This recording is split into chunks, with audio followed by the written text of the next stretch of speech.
constant give and take. I think with dance music, and I think you know what was big in Brazil 10 years ago has now come back here, and it was influenced by what we were doing 30 years ago.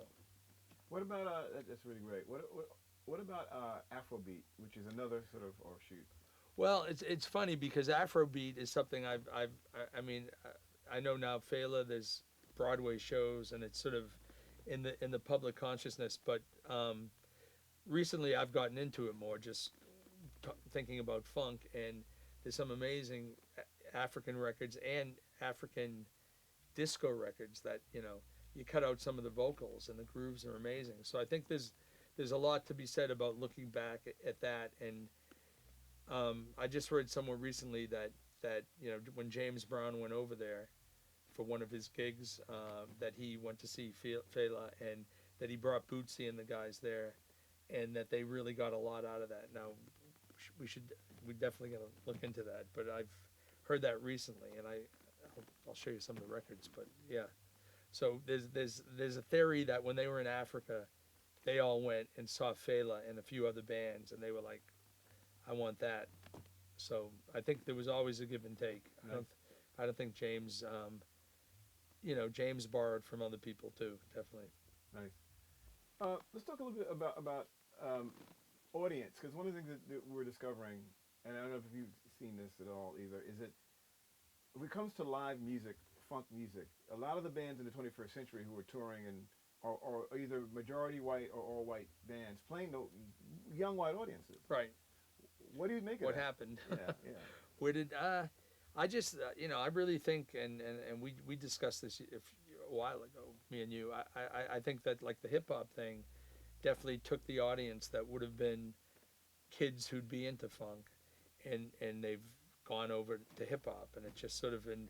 I'm not saying it's an easier thing. Maybe it's more relatable. Maybe you can to be a rapper. You don't need a band. You don't need anything. You just need your creativity. You don't need to learn an instrument. You don't need to do anything. And I think maybe I don't know if it's more of an immediate gratification. I don't know, but it just seems like they're obviously it just seems like there's at some point it sort of veered off, and I think whether that's it, I really can't say. I'm just saying that I think a lot of the guys who would have been funk musicians in bands are now rappers in hip hop, and it's a different thing, you know. And I want to give you a couple of records. Yeah, What does this record make you think about? this record. Okay, yeah. Don't Fake the Funk of Cash Money. Yeah, this is Prince Charles and the City Beat Band, who I met in Boston. God, before I moved to New York, him and his manager Tony Rose used to come and crash at my place in Brooklyn, and yeah, and he played. He was another guy. He played everything. He played flute. He had another track called what was it called? Well, whatever.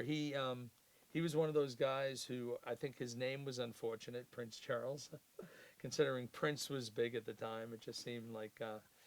But he was a really talented guy who never made it as an artist, but then he became an engineer, and he worked on a lot of P. Diddy stuff, and he was a very successful engineer in, I think, say early 90s, mid 90s. So, but we were good friends, and actually, yeah, I bumped into him a couple of years ago at Katz's Deli, and he's teaching music at NYU and Berkeley School of Music.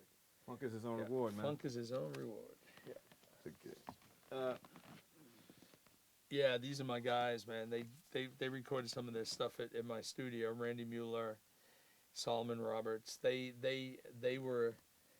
I mean, Randy was a guy who did a lot of orchestrations. He worked with BT Express, Brass Construction. He was to me he's sort of an underrated star of disco funk. Um, he did, like I said, BT Express and all that stuff. But what he was known for with Skyy was using that funk guitar and sort of a disco thing, and it was drum machines, but it was sort of that was the vibe. It was a vibe that it was very much disco and with the drum machine and the guitar, and he used to use the electronic hand claps, and you know, they were influenced by Chic a bit. They, you know, they had the songs of Chic, but Randy's a super talented guy. And as I said, the Brass Construction record, the first one, is, you know, that's one of my favorite records of all time because it just jams and has the strings.